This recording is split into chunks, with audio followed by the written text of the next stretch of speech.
목소리로 함께 합독하겠습니다. 네, 우리 같이 신약성경 314면에 있습니다. 에베소서 4장 30절에서 32절의 말씀 함께 보도록 하겠습니다. 다 찾으신 줄 알고 우리 한 목소리로 합독합니다. 하나님의 성령을 근심하게 하지 말라. 그 안에서 너희가 구원의 날까지 인치심을 받았느니라. 너희는 모든 악독과 노함과 분냄과 떠드는 것과 비방하는 것을 모든 악의와 함께 버리고 서로 친절하게 하며 불쌍히 여기며 서로 용서하기를 하나님이 그리스도 안에서 너희를 용서하심과 같이 하라. 아멘. 저는 봉독혈리 말씀 가지고 마귀가 노리는 영적인 빈틈을 주의하라 세 번째 마지막 시간을 여러분과 좀 나누려고 합니다.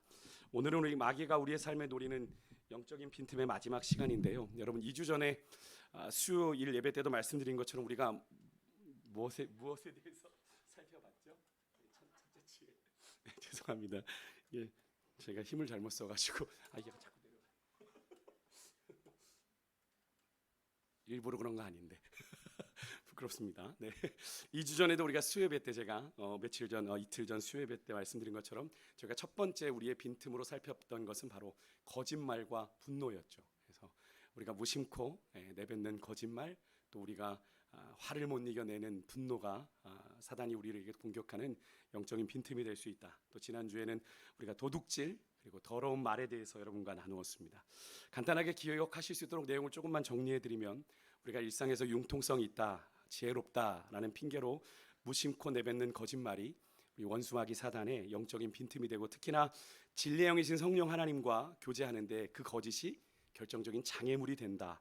그리고 거짓의 아비인 사단에게는 결정적인 영적인 빌미를 내어주게 된다라고 말씀을 드렸습니다. 여기서 거짓말은 우리가 어쩔 수 없이 좀 하게 되는 거짓말과는 좀 다르게 그 거짓말을 밥 먹듯이 즐겨하는 사람을 이야기한다라고 말씀을 드렸습니다.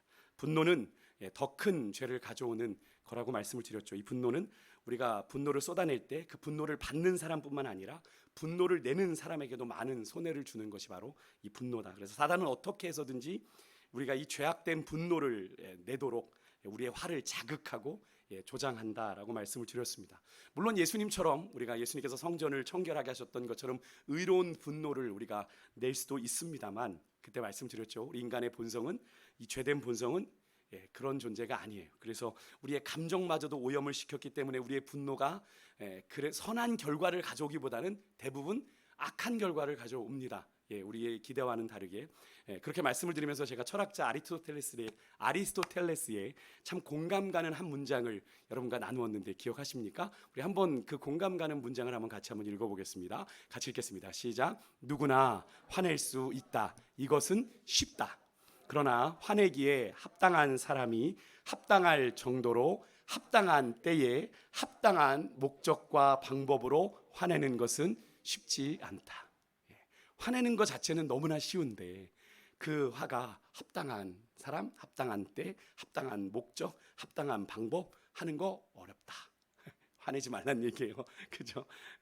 지난주에 또 살펴본 도둑질, 이것은 사단이 거짓의 아비고 속이는 자이며 도둑이다라는 말씀을 드렸습니다. 사단은 얼마든지 거라사 광인의 경우처럼 우리의 정신, 우리의 감정, 우리의 건강을 포함해서 모든 것들을 우리에게서 빼앗아갈 수 있는 도둑이다라는 말씀을 드렸어요. 그래서 사실 이 도둑질이라는 단어가 나와는 좀 거리가 있는 이야기인데, 내가 아무리 못해도 남의 거 손대는 그런 거짓말, 도둑질은 내가 한 적이 없지라고 우리가 쉽게 생각할 수 있습니다만, 그래서 우리 성도들과는 전혀 어울리지 않는 단어 같습니다만, 우리 성도들이 무심코 하나님 앞에 드려야 될 시간, 물질, 우리가 도둑질하는 경우가 있다라고 하는 거죠. 하나님 앞에 내 것이라고 말씀하셨던 11조, 우리가 도둑질할 때 있죠. 하나님 앞에 드려야 되는 예배 시간 타협할 때 있죠.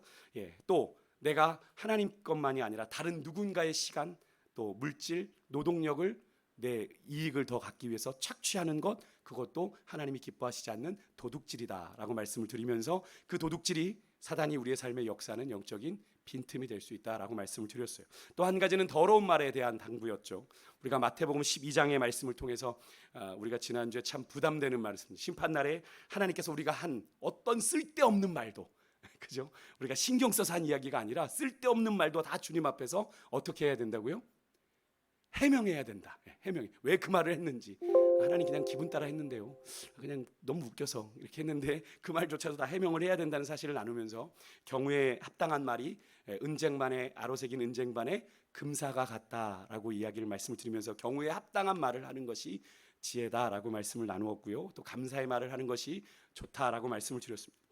근데 이 말씀을 나누면서 제가 야고보서의 이야기를 여러분과 좀 나누었죠. 우리가 말을 조심해야 되는데 결정적으로 혀를 길들이는 것이 쉬워요, 어려워요? 어렵다고 이야기했습니다. 그래서 우리가 야고보서의 말씀을 묵상하면서 말에 실수가 없는 사람이 어떤 사람이라고 얘기했어요. 야고보 사도는 온전한 사람이다. 얼마나 이 말에 실수하지 않는 게 어려운지 최근에도 우리 국회의원 하나가 말 실수해서 지금 아주 혼쭐 나고 있죠. 수해 현장 가가지고 사진 잘 나오게 비가 좀 왔으면 그 한마디가 기자한테 찍혀가지고 좀 제가 볼 때는 쪽박 찰 것 같아요. 지금 분위기가 약간 그런 분위기인데 그렇게 쉽지가 않은 거죠. 그래서 그 말씀을 나누면서 제가 야고보서의 말씀 듣기는 속히 하고 말하기와 성내기는 어떻게 하라? 더디하라. 듣는 건 빨리 하는데 말하는 것, 성내는 건 더디해도 된다라는 것이 말씀을 나눴습니다. 여러분 기억나십니까? 네, 기억 안 나셔도 괜찮아요.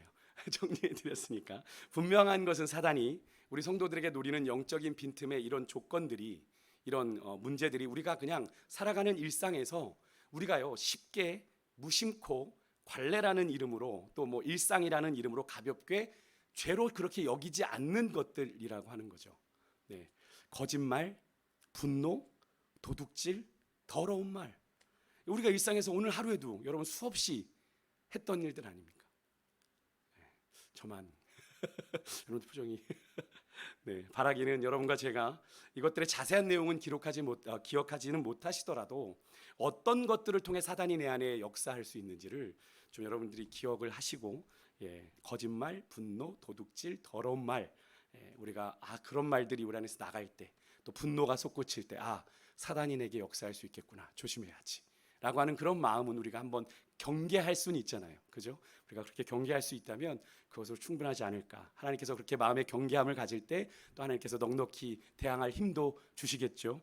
오늘 마지막 그 의미로 두 가지를 좀 살펴보겠는데요. 근데 그 전에 좀 살펴볼 것은 바로 30절의 말씀입니다. 사실 30절의 말씀이 약간 좀 뜬금없는 듯처럼 보이기도 해요. 앞에서 살펴보는 앞에 구절하고 연결되는 것 같지도 않고 우리가 일상에서 당연한 듯 일어나는 이 여러 가지 문제들이 한편으로는 원수마귀 사단에게 영적인 빌미를 주는 것뿐 아니라 또 다른 한편으로는 다른 영적인 의미가 있음을 얘기해 주는 거죠. 그런 일들이 하나님의 성령을 어떻게 하는 일이다? 근심하게 하는 일이다. 사단에겐 영적인 빈틈을 주지만 우리 안에 계셔서 역사하시는 성령님은 근심하게 하는 일들이다라고 말을 사도 바울은 하고 있습니다. 계속 말씀을 드리고 있지만 우리의 육신의 눈으로 인식할 수 없는 분명히 존재하는 영적인 현실이 있다라고 하는 사실을 사도 바울은 전제하고 이런 권면을 하고 있는 거죠. 우리가 마지막 찬양한 것도 그런 의미의 찬양이지 않습니까? 주위를 둘러보면 육신의 눈으로는 보이는 것이 없지만 믿음의 눈을 들어 영적인 눈을 영안을 열면 우리 안에 보이는 분이 계셔서 우리 안에 역사하고 계시는 주님을 보게 되는 것이 바로 영적인 세계가 있는 것 아닙니까? 그렇다면 여기에서 성령님을 근심하게 한다는 건 무슨 의미겠어요? 다른 성경을 번역을 보니까 성령님을 슬프게 하는 거다. 슬프게 하는 거다라는 번역도 있더라고요. 여기서 근심이라고 하는 단어가 헬라어 리페오라고 하는 단어인데 슬픔을 일으키다, 고통을 일으키다라는 단어입니다. 근데 여기 슬픔, 고통 같은 이런 감정을 느끼는 것은 사실은 인격적인 존재들만이 느낄 수 있는 것이니까 성령께서 근심하셨다, 성령께서 슬퍼하셨다라고 하는 이 표현은 성령님이 어떤 존재라는 걸 의미합니까? 인격적인 존재다라는 것을 의미하는 거죠. 그래서 인격적인 존재라는 건 무엇을 의미합니까? 육신을 가졌다는 이야기가 아니라 지식, 정, 의를 가졌다는 얘기죠. 감정을 가지시고 그래서 우리가 성경을 보다 보면 성령님의 마음, 성령님의 뜻, 성령님이 감정을 가진 존재로 표현되는 것을 볼 수 있습니다. 인격적인 존재시니까 인간처럼 성령께서 오늘 본문의 말씀처럼 근심하실 수 있는 거죠. 그리고 회방도 받으신다라는 표현이 성경에 나오는 겁니다. 그렇다면 여기서 무엇이 우리 성령님을 근심하게 하는 걸까요? 성령님은 거룩한 영이시니까 여기서 거룩하다는 건 구별된다는 거죠. 속된 것과 함께 하실 수 없는 분입니다. 죄된 것과 함께 하실 수 없는 분. 그래서 거룩하지 않은 것들로 인해서 성령님은 슬퍼하시는 거죠. 우리가 먼저 2주간 살펴본 것을 포함해서 오늘까지 우리가 살펴볼 사단에게 빌미가 되는 거룩하지 못한 행실들, 그것에 대해서 성령님은 슬퍼하신다, 근심하신다라고 말씀하고 있는 거예요. 뒤에 이어지는 말씀에서 우리가 성령께서 근심하고 슬퍼하시는 이유를 조금 더 분명하게 좀 확인할 수 있는데, 이런 말씀이 나와요. 그 안에서 너희가 구원의 날까지, 구원이 완성되는 그날까지 뭐를 받았다? 인치심을 받았다라는 말이 나와요. 여러분, 성령의 인치심을 받았다는 건 무엇을 의미합니까? 성도들에 대한 성령의 인치심, 우리가 하나님의 소유가 된다. 여기서 인이라는 건 여러분 옛날 서부 시대에 노예들에게 이렇게 쇠로 이렇게 딱 도장 찍는 거, 그죠? 네, 이 백작의 소유요라고 찍는 걸, 그것을 인친다라고 표현을 하거든요. 결국 하나님께서 우리에게 성령으로 이렇게 넌 내 거야라고 인치시는 건 우리가 하나님의 소유가 되었다라는 것을 의미하는 거죠. 그러니까 성도, 이거는 언제 일어나겠어요? 우리가 구원받아 하나님의 거룩한 자녀가 되었을 때 하나님께서 우리를 당신의 소유다라고 이렇게 인치신다는 거예요. 영적으로는 그런 역사가 일어난다는 거죠. 그래서 그때 일어나니까 구원받을 초기에, 구원의 가장 시작이 영적인 인치심과 함께 시작이 되는 거죠. 그래서 우리 안에 이렇게 내주하시는 성령 하나님이 하나님의 거룩한 자녀된 우리가 당신의 거룩한 소유다라는 걸 도장을 이렇게 찍어주시는 거예요. 그게 인치심인데, 제가 늘 말씀드리지만 우리가 그렇게 성령의 인치심으로 이미 구원을 받았습니다. 근데 구원에는 이미와 아직이 있다라는 말씀을 제가 종종 드렸죠. 이미 구원 받았지만 구원이 완성되는 그날이 아직 오지 않았다. 그날은 언제예요? 우리 주님 심판하러 이 땅에 다시 재림하시는 그날이 우리가 구원이 완성되는. 그러니까 우리 육신은 아직 우리 안에 죄성이 남아 있잖아요. 그죠? 우리 육신마저도 하나님 앞에 구속되는 그날이 바로 여기서 말하는 구원의 날이에요. 그러니까 여기 이 구원의 날은 우리가 구원받은 하나님의 거룩한 자녀가 된 그때를 말하는 게 아니라 구원이 완성되는 날. 그래서 육신의 소욕에 사로잡힌 우리의 몸마저도 구속되는 종말의 때에 구원이 완성되는 그런 그때를 말합니다. 그래서 오늘 30절에 이 인치심과 구원의 날이라고 하는 건 하나님이 우리에게 값없이 베풀어 주신 구원의 시작, 그리고 구원의 완성, 끝을 의미하는 거고 이미와 아직을 의미한다고 말했습니다. 그러니까 우리가 살아가는 삶은 인치심을 받아서 하나님의 거룩한 자녀로 구원의 완성을 향해 계속 나아가는 거죠. 그죠? 그래서 우리는 날마다, 그래서 사도 바울이 너희가 날마다 구원을 이루라. 그죠? 너희를 하나님 향해서 날마다 구원을 이루어가라라고 말한 겁니다. 근데 이 구원을 이루어가는 동안 그냥 우리가 살아가면 되는 거예요? 우리 안에는 예수 그리스도를 점점 닮아가야 되는 거죠. 그래서 우리가 예수를 닮아가는 존재로 살아감으로 우리가 성령님을 근심하지 않도록 우리가 해야 되는 거죠. 그죠? 날마다 우리가 점점 더 주님을 닮아가야 되는 게 정상적인 신앙생활이잖아요. 예수 그리스도를 점점 더 닮아간다는 건 뭡니까? 내 육신의 소욕대로 살아가는 게 아니라 내 안에 계신 성령의 소욕을 따라 우리가 점점 더 그리스도의 성품, 거룩한 성품을 닮아가는 것. 그러니까 내 안에 성령님이 충만하게 거하시면 사랑의 열매도, 희락의 열매도, 화평의 열매도, 오래 참음의 열매도 주렁주렁 맺혀지는 것, 그것이 바로 그리스도의 성품을 닮아가는 거죠. 성령께서는 그렇게 민감한 영입니다. 그래서 우리가 죄 짓는 것, 불의한 것, 거짓을 싫어하시고 그것을 멀리 하시기 때문에 우리가 성령님을 근심하지 않게 하려면 어떻게 해요? 그분의 소유로 인치심을 받은 우리 성도들 또한 그것들로부터 우리가 멀리 해야 되는 거죠. 거리를 둬야 되는 겁니다. 성령으로 충만한 성도는 사실 여러분 성령의 다스리심 속에 여러분 성령의 충만을 경험해 보셨을 때 막 여러분 죄 짓는 데 가고 싶으시던가요? 아, 내가 한번 얼마나 강해졌는지 가서 볼까? 그래서 죄 짓는 데 가서 야 덤비 막 이렇게 속으로 막 그래 유혹해봐 막 이렇게 나가시는 적 있나요? 그렇지 않죠. 그게 싫어집니다. 그래서 단적인 예로 뭐 예전에 술 담배 하셨던 그런 분들 같은 경우는 정말로 성령의 은혜를 강권적으로 받으시고 담배 냄새도 싫어졌다, 술이 입에도 대기 싫어졌다라는 그 이야기들을, 간증들을 하시는 게 그게 나타나는 현상이죠. 그죠? 네, 성령이 충만한 성도는 성령의 다스리심 속에 어떻게든 하나님을 근심케 하는 게 아니라 어떻게든 하나님을 기쁘시게 하는 일을 하고 싶습니다. 그러니까 자꾸 교회를 가게 되고 예배를 드리게 되고 내가 어떻게 뭐 봉사할 일이 없나 찾게 되는 이유가 뭡니까? 내가 하나님 앞에 뭔가를 하고 싶은 거예요. 내게 이 구원의 은혜를 주신 하나님 앞에 그 은혜에 보답하고 싶은, 그 하나님을 기쁘시게 하고 싶은 마음이 있어서 그러는 거죠. 근데 그게 없어지면 어떻게, 우리가 막 죄 가운데 살아가면 우리 안에 계신 성령님은 어떻게 하시겠어요? 근심하시겠죠. 그래서 사도 바울 오늘 본문에서 우리 원수 마귀 사단에게 빌미를 주고 성령을 근심케 하는 너희들 거짓말, 분노, 도둑질, 더러운 말을 그렇게 경계했던 겁니다. 그런 것들은 분명 우리 안에 계신 성령님을 근심케 하고 슬프게 하는 것들이니까. 더 나아가 성령의 역사하심을 우리 안에 제한하는 여러분 그런 영적 장애물이 돼요. 여러분 죄가 우리 안에 남아 있으면 성령의 역사를 우리가 온전히 누리지 못합니다. 오늘은 그 영적인 장애물이 될 빌미가 되는 나머지 두 가지를 좀 여러분과 살펴보고 말씀을 마치겠는데요. 간단하게 살펴보겠습니다. 하나는 용서하지 않는 영이고요. 또 하나는 비방입니다. 우리 한번 따라해 보실까요? 용서하지 않는 영, 비방. 네. 물론 이 비방이라고 하는 건 이미 용서하지 않는 요 앞구절에 좀 나와 있긴 합니다만 지금 따로 떼서 좀 나누기를 원하는데 오늘 31절 보십시오. 사도 바울은 마음속에 누군가를 향한 악독, 노함, 분냄을 품고 떠들며 서로 간에 불화를 조장하는 사람은 사단에게 영적인 빈틈을 내준다라고 이야기를 하고 있습니다. 여기서 나오는 각 단어들의 좀 원어적인 의미를 조금 살펴보면 이 단어를 왜 사도 바울이 굳이 구별해서 썼는지를 우리가 좀 알게 되는데요.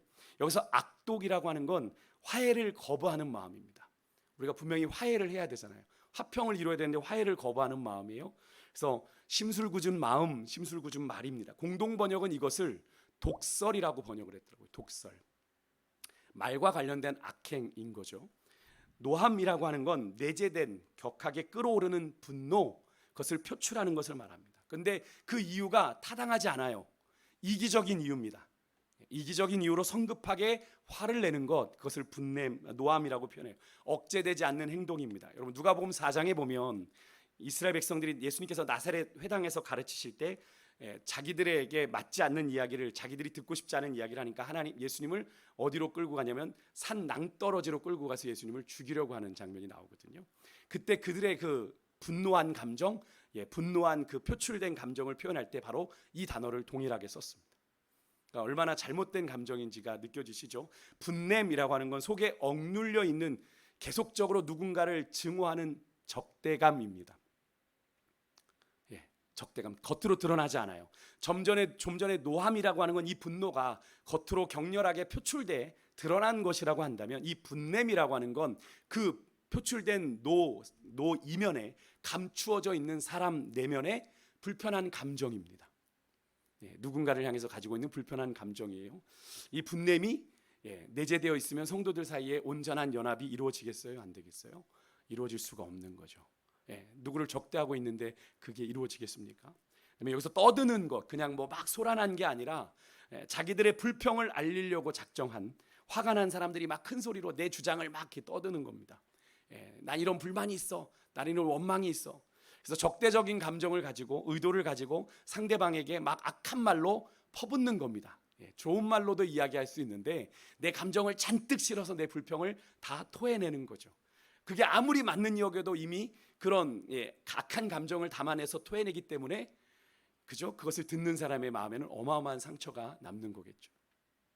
이어지는 비방은 조금 더 뒤에서 살펴보기로 하고 다시 한번 지금까지 살펴본 악독, 노함, 분냄, 떠드는 것을 다시 한 문장으로 좀 정리해 본다면 악독이란 건 조용히 내 안에 숨기고 있는 악한 의도라고 말할 수 있고요. 노함은 화가 나서 폭발하는 것, 그 다음에 분냄이라고 하는 건 내 안에 내재되어 있는 끓어오르는 분노, 드러나지만 않았지 누군가를 향해 가지고 있는 적대감, 그 다음에 떠드는 것은 공개적인 다툼, 누군가를 중상하는 나쁜 말, 악한 말, 조롱하는 말을 말합니다. 이런 것들이 그리스도의 몸된 교회 공동체 안에 있어서는 안 된다라고 사도 바울은 이야기하고 있는 것이고, 그것은 교회 공동체만이 아니라 주의 영이 거하시는 거룩한 성전된 우리 성도들의 삶에 있어서도 안 되는 것이 바로 이런 것들이다라고 이야기를 하고 있는 거예요. 이런 불편하고 더러운 죄악의 독소들에 대한 처방으로 사도 바울이 제시한 건 뭐냐면 바로 용서입니다. 이어지는 32절의 말씀이 바로 그것인데요. 서로 친절하게 하며 불쌍히 여기며 서로 용서하기를 어떻게 해라? 그리스도께서 너희를 용서하심 같이 하라. 여러분 누군가가 여러분에게 잘못을 저질렀다면 입으로만 그래 용서할게 라고 말하지 마시고 여러분 마음으로부터 용서하시길 바랍니다. 여러분이 용서하지 못하는 마음을 오래 가지고 있으면 있을수록 사단이 여러분의 불편한 마음을 통해서 역사해서 여러분 안에 사단이 차지하는 영역이 점점 더 넓어집니다. 그래서 해가 지도록 예수님께서 분을 품지 말도록 하나님이 말씀하고 계신 거죠. 이런 영적인 현실을 절대로 우리가 간과해서는 안 됩니다. 설령 상대방이 여러분을 용서하지 않을지라도 여러분은 그 사람을 용서하시길 바라요. 상대방에게 용서하라고 강요는 할 수 없는 거지만 여러분의 삶에서 그 사람을 진심으로 용서할 때 여러분의 삶을 주장하려는 사단의 권세가 무너지는 것을 여러분이 경험하게 될 줄 믿습니다. 먼저 용서를 선포하십시오. 내가 그 사람이 하면 내가 할 게가 아니라 내가 먼저. 우리 아까 찬양했죠? 우리는 먼저 하기를 참 싫어하고 누군가가 먼저 해주기를 원하는 그런 사람이지만 우리가 먼저 행할 수 있는 그런 은혜, 그게 내가 사는 길인 거예요. 그게 내가 사는 길이에요. 우리가 좀 더 자세하게 살펴볼 또 하나의 내용은 바로 비방입니다. 여러분, 비방이 뭐예요? 다른 사람들에 대해서 특히 그들 뒤에서 나쁘게 말하는 겁니다. 그래서 우리가 이것을 되게 우리가 잘 쓰는 말로 뭐라 그러죠? 뒷담화 뒷담화 이렇게 얘기하죠. 거짓말, 험담, 헛소문을 터뜨려서 누군가의 명예를 훼손하고 그들의 좋은 평판을 해치는 행위입니다. 그 사람을 모함하는 행동이죠. 사도 바울은 특히 이 교회의 감독이 될 자들이나 집사의 부인들, 교회의 나이든 여인들에게 모함하지 않는 자가 되라. 그래서 디모데전서, 디도서 같은 목회서신에서 이것을 기록하고 있는데요. 여기서 이 모함하다라고 하는 이 헬라어가 무슨 단어냐면 디아볼로스라고 하는 단어입니다. 여러분은 게임 잘 안 하시죠? 아이들이 하는 게임 중에 디아블로라고 하는 게임이 있는 걸로 제가 알고 있는데 이 디아볼로스라는 뜻이 참소자, 비방자, 고소자, 곧 사탄을 가리키는 거예요. 사탄을 가리키는 단어입니다. 거기서 데블이라고 나온 건데, 그렇다면 믿는 자들이 여러분 누군가에 대한 험담이나 비방, 모함에 가담하게 되는 건 결국 뭘 말하는 겁니까? 하나님의 일을 하는 거예요. 어떤 정당한 이유가 있어도 하나님의 일을 하는 것이 아니고 사단의 일을 하는 것이 되고, 사단이 또 다른 악한 일을 할 수 있는 빌미를 주게 되는 거다라고 말을 하는 거죠. 우리 믿음의 사람들이 특별히 경계해야 하는 문제가 바로 이런 건데요. 그래서 하나님께서도 십계명을 가르쳐 주시면서 여러분 십계명 9번째 계명을 보면 내 이웃에 대하여 뭘 하지 말아라? 거짓 증거하지 말아라 말씀하고 계시고, 잠언 6장 19절에도 여호와 하나님께서 싫어하시는 것이 67가지가 있다라고 말씀하시는 가운데 거짓을 말하는 망령된 증인이 들어있어요. 6번째로 거짓을 말하는 망령된 증인. 그 다음에 잠언 25장 18절에 이런 말씀까지 나옵니다. 느낌을 잘 살린 번역으로 한번 읽어볼게요. 공동 번역입니다. 같이 한번 읽어볼게요. 시작. 이웃에게 해가 될 증언을 하는 사람은 사람 잡는 망치요 칼이요 날카로운 화살촉이다. 여러분, 무슨 의미일까요?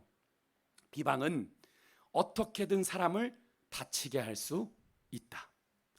방망이처럼 가까이에서도 때려 상처를 낼 수 있고, 칼처럼 조금 먼 곳에서도 던져가지고 상처를 낼 수가 있고, 아주 멀리에서도 화살을 가지고 쏘아서 그 사람을 다치게 할 수 있다라는 의미예요.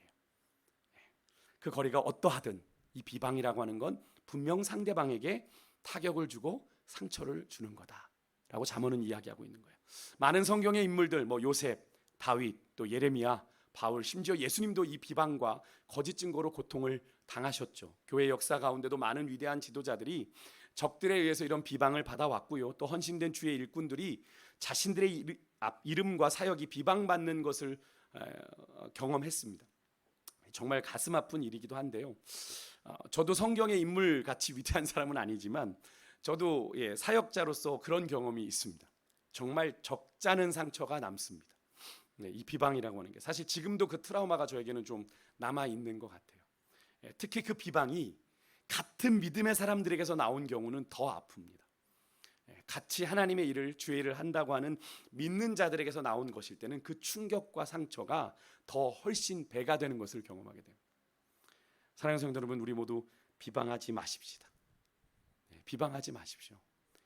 분명히 다 확인되지 않은 사실에 대해서는 특별히 더 신중하셔야 돼요. 확실한 증거도 없는데 그냥 던져보지 뭐. 맞으면 맞고 아니면 말고. 이렇게 비방을 하는 경우가 있는데, 여러분, 그런 식의 비방이 누군가의 영혼을 정말 죽일 수 있어요. 누군가의 영혼을 정말 절망의 나락으로 떨어뜨릴 수 있어요. 그러니까 여러분, 확인되지 않은 사실에 대해서 비방하거나 누군가에 대해서 판단하거나 모함하지 마세요. 끝으로 하나님께서는 우리 성도들이 누군가의 죄를 알았을 때 그러면 그것을 어떻게 다루어야 하는지를 말씀해 주셨는데요. 오늘 본문에도 이렇게 말씀하시죠. 아까도 읽었지만 서로 불쌍히 여기며 서로 용서하기를 어떻게 해라? 하나님이 그리스도 안에서 너희를 용서하심과 같이 해라. 기준은 그렇습니다. 하나님이 사랑하신 누구인가를 사랑할 때도 내가 너희를 사랑한 것 같이 하라고 말씀하셨고, 용서하는 것도 내가 너희를 용서한 것 같이 하라. 사실 그런 그 기준을 들이대면 우리가 용서할 수 없는 사람이 없는 거고 사랑할 수 없는 사람이 없는 거죠. 사실은 생명까지 주신 사랑, 생명까지 주신 용서, 그것을 누가 어떤 걸로 비유할 수 있겠습니까? 근데 또 갈라디아서 6장 1절에 보면 이런 말씀이 나옵니다. 형제들아, 사람이 만일 무슨 범죄한 일이 드러나거든 신령한 너희는 온유한 심령으로 그러한 자를 바로잡고 저 자신을 살펴보아 너도 시험을 받을까 두려워해라. 베드로전서 4장 8절에서는 이런 말씀을 합니다. 무엇보다도 뜨겁게 사랑할지니 사랑은 허다한 죄를 덮느니라. 잠언 10장 12절에는요. 미움은 다툼을 일으켜도 사랑은 모든 허물을 가리느니라. 이 말씀을 그냥 액면 그대로 받아들이면, 그럼 사랑하면 그냥 죄를 봐도 그냥 무시하고 외면하란 말입니까? 아닙니다. 아닙니다. 사랑은 그 누군가의 범죄한 그 사람의 죄를 세상과 연약한 그리스도인들 앞에서 드러내지 않는 거예요. 나의 그런 경우 있잖아요. 나의 의를 좀 드러내려고 형제들의 죄를, 누군가의 죄를 좀 특별히 강조하고 부각시키는 그런 사람들이 종종 있죠. 나는 그렇지 않다라는 것을 보여주려고. 여러분, 계시록 12장 10절에 따르면 사단은 누군가를, 형제를 비방하고 참소하는 자로 소개되고 있습니다. 여러분, 우리가 형제의 허물을 위해서 기도하고 사랑하며 그 허물을 덮는 대신에 그 형제를 향해서 비방하고 참소하면 우리가 누구를 위해서 일하는 게 되는 겁니까? 사단과 같은 똑같은 짓을 하는 거예요. 그렇게 사단에게 여지를 주면 그것으로 끝납니까? 아니요. 사단은 당연히 우리의 삶에 자신의 일할 거점을 마련하고 우리를 더욱 여러 가지 방향으로 강력하게 공격해 들어온다라고 하는 사실을 여러분 주의해야 되는 겁니다. 우리가 3주 동안 살펴본 우리의 영적인 빈틈이라고 하는 건 그 빈틈으로 끝나는 게 아니라 그 빈틈을 파고들어 우리 안에 들어와서 사단이 자기의 영역을 더욱더 확장시킬 수 있는 빌미를 준다라고 하는 사실을 우리가 반드시 기억해야 돼요. 그러니까 그것을 가볍게 여기면 안 됩니다. 요거 작은 빈틈, 뭐 괜찮겠지라고 여기면 여러분 그 빈틈으로 사단이 들어와서 우리를 점점 죄 가운데로 장악해 들어간다는 겁니다. 우리의 삶 가운데 은연중에 범하게 되는 죄악들, 분명 이러한 죄가 우리 안에 있음을 알면서도 아직 여러분 인정하고 중심으로 회개하지 못한다면 우리는 분명 사단에게 그 틈을 주게 되고요. 그것을 빌미로 또 다른 공격을 받게 됩니다. 이것이 우리가 볼 수 없지만 존재하는 영적 세계의 원리예요. 오늘 이 밤 우리의 삶을 하나님 앞에서 좀 점검하고 돌아볼 수 있기를 원합니다. 나도 모르는 사이에 사단이 우리의 심령 안에 죄의 또아리를 틀고 우리를 잠식하는 그 빌미, 영적인 빈틈을 내어주는 거짓말, 분노, 도둑질, 더러운 말, 악독, 노함, 분냄으로 용서하지 못하는 영, 비방하는 죄가 우리 안에 남아있지 않은지, 습관처럼 그렇게 하는 사람들이 있잖아요. 우리는 아닐까요? 습관처럼 거짓말하고 습관처럼 화내고 습관처럼 비방하고 습관처럼 누군가의 뒷담화하는 그런 기질이 우리 안에 다 있잖아요. 그 죄로 인정하고 하나님 앞에 철저하게 회개하지 않으면 그것이 뭐가 된다고요? 사단이 우리에게 역사하는 영적인 빈틈이 되고 우리를 잠식해 들어가는 사단에게 빌미를, 영적인 빌미를 주게 된다라는 사실을 여러분 기억하십시오. 절대로 그 빈틈으로 끝나지 않습니다. 그 빈틈으로 사단은 더 큰 죄로 우리를 잡아먹으려고 도전해 온다라는 사실을 여러분 기억하시고, 오늘 그 사단이 우리의 심령 가운데 또아리를 틀고 있는 그 죄악의 쓴뿌리 주님 앞에서 회개하고 제거하는 은혜가 있으시기를 주의 이름으로 축원드립니다. 우리 함께 찬양하며 나아가겠습니다. 우리 아까 전에 불렀던 오늘 나는이라고 하는 찬양, 내가 먼저 손 내밀지 못하고 함께 찬양하겠습니다.